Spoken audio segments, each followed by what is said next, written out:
I am here in North Gulfport along Highway 49 where a fire is raging at Sonny's Pallets.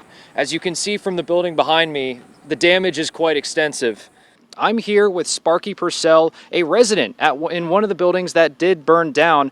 Now, Sparky, talk to me a little bit about witnessing that fire and that level of destruction. What was that like? You can certainly feel the anticipation of Sunday's big game starting to build, and you can see that anticipation as well. We've got Super Bowl banners all across New Orleans, as well as right behind me as well. Well, I found the newest addition to my apartment, and like Nikki said, the opening of the thrift store will allow events like this to continue on. As you can see and hear, the French Quarter is certainly alive ahead of this weekend's Super Bowl. We got some live music, live entertainment right next to me, some people here enjoying some delicious New Orleans-style food here at Cafe Du Monde. In terms of Super Bowl excitement, we have seen some Philadelphia Eagles and Kansas City Chiefs fans all decked out in their gear. We had a few Kansas City Chiefs fans come up to us, ask to be on TV, but unfortunately we weren't rolling then, but they are certainly here in the French Quarter. In terms of just fan presence, they've come from far and wide. We've seen, of course, Missouri and Pennsylvania license plate, but I've seen New Mexico, I've seen Virginia, Maryland, California, people coming from far and wide all across the country to be right here in New Orleans ahead of the Super Bowl. Even saw some South Mississippi license plates as well. Saw a few Harrison County license plates, a few Jackson County license plates as well. So even South Mississippi is here in the Big Easy ahead of this weekend's big game. And one more thing to mention, right here off of this street, the Super Bowl parade, the first Super Bowl committee parade, is going to be taking place this Saturday. It is going to start on Esplanade and continue down this street, continuing onto Canal Street, then turn on Poydras Drive and end on St. Charles Avenue.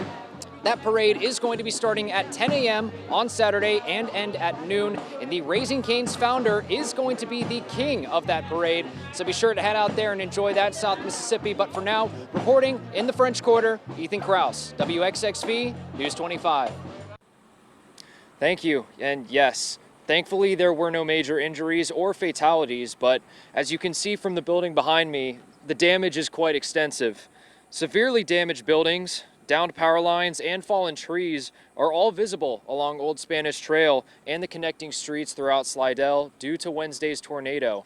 Massive power outages, continue to put a strain on residents who have now been displaced.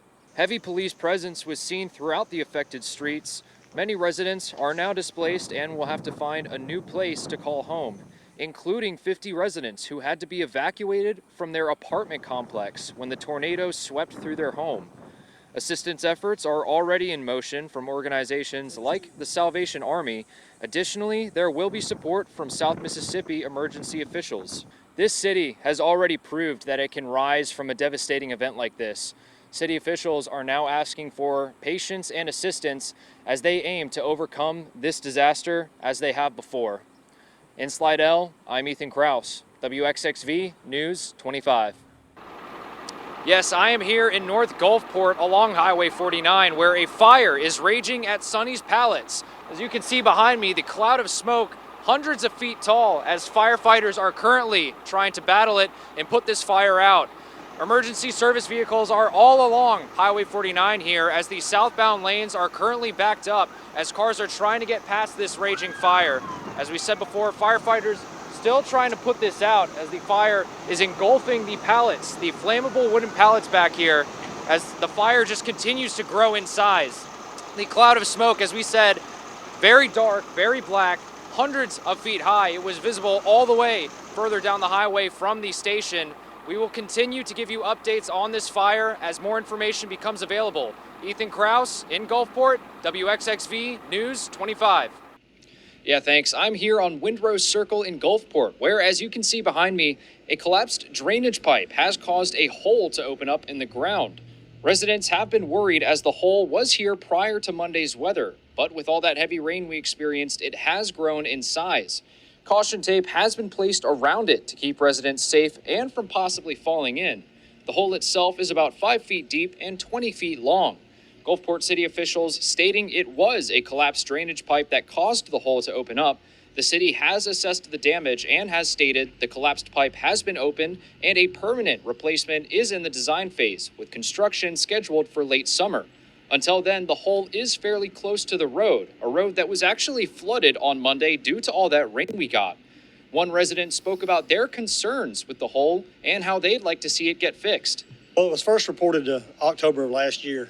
We started noticing a small depression behind the box right beside our fence line. Actually, yesterday, 3.5 inches of rain in like an hour and a half. There was about 3 foot of water in our road right outside of our fence line that has never flooded before. We've never seen it flood here. We've been here 5 years. I've never seen it flood. Had a car drowned out in the middle of it, and the water was just going on top of the pipe to our pond. When we finally found a way to the pond, when the water finally found its way, it was nothing but silt and mud going into our pond, slowly draining until it finally, as it was going, the hole just kept getting wider and longer.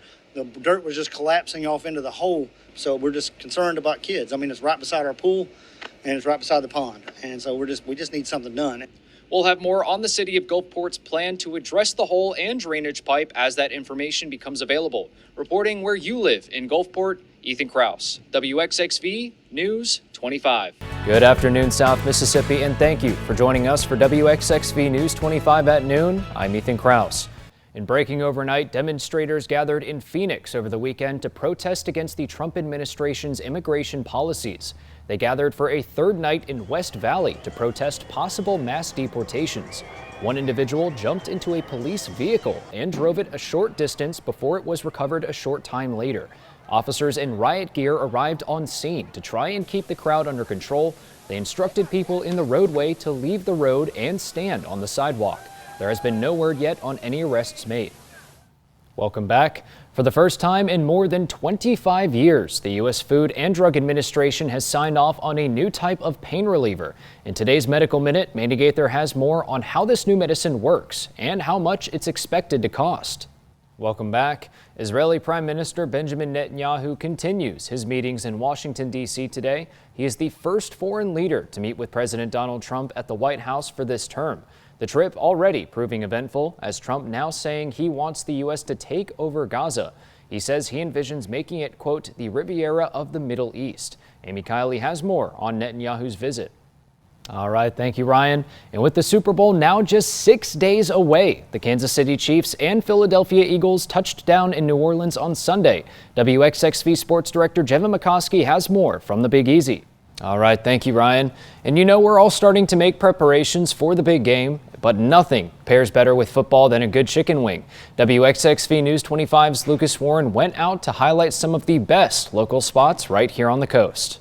Well, now to a bizarre story right in our backyard, specifically on I-10 just over the state line in Alabama. A man behind bars on Friday after Mobile police say he led them on a low-speed chase in a small, stolen construction vehicle. As Ashlyn Mitchell reports, the bizarre chase was all caught on camera. Thank you, Ryan. And stay tuned, folks. Jane King is up next with your morning business report. Stick with us. You're watching WXXV News 25.